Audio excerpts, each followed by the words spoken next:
السلام عليكم ورحمة الله وبركاته. أهلا بيكم.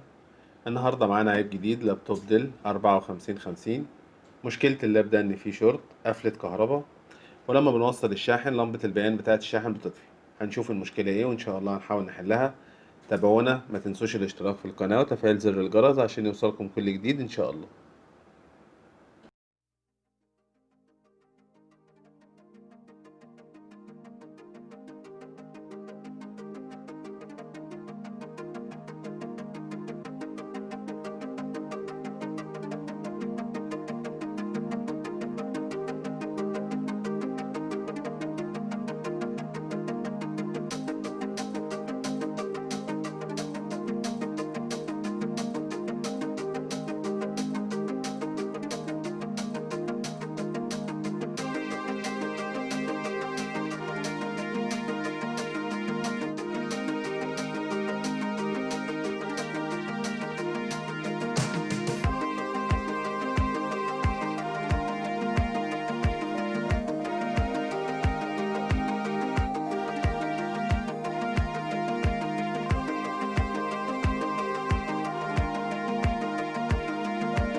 في شورت في المكثفات ديت، هنرفع المكثفات عشان نقيسها.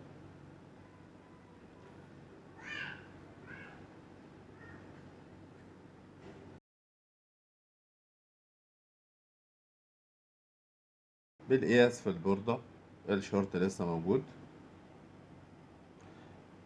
بنقيس المكثفات، مكثفات سليمة.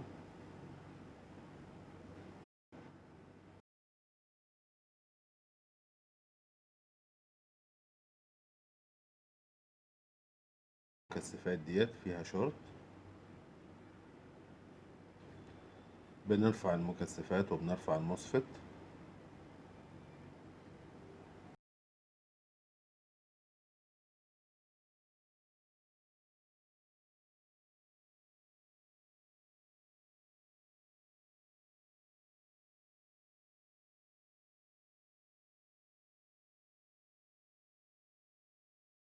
بالقياس كده ما عادش فيه شورت، الشورت راح.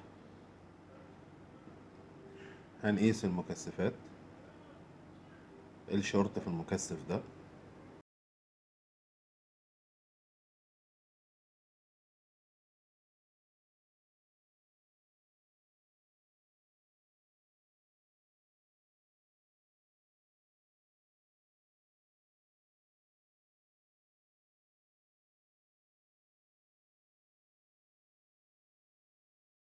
هنجيب مكثفات من بوردة تقطيع نفس الحجم عشان تكون نفس القيمة.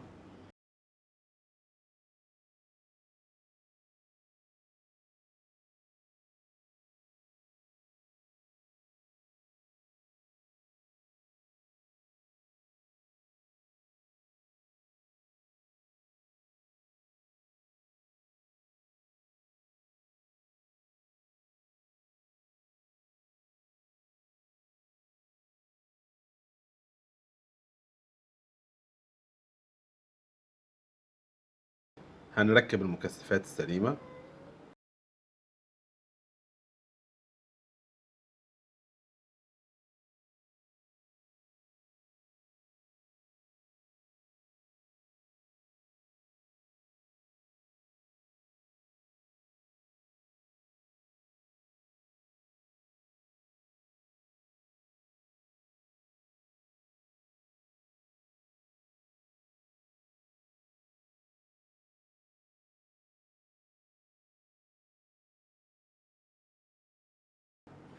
هنوصل الشاحن باللاب ونجرب نفتح اللاب.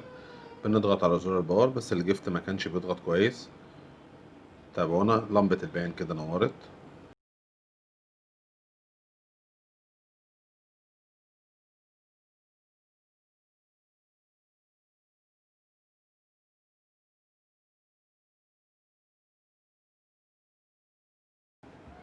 هنوصل الشاشة بالبوردة ونجرب نشغل الجهاز.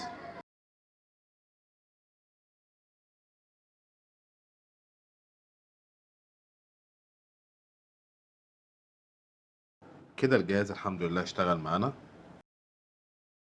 شكرا ليكم على متابعتكم. ما تنسوش الاشتراك في القناة وتفعيل زر الجرس عشان يوصلكم كل جديد ان شاء الله.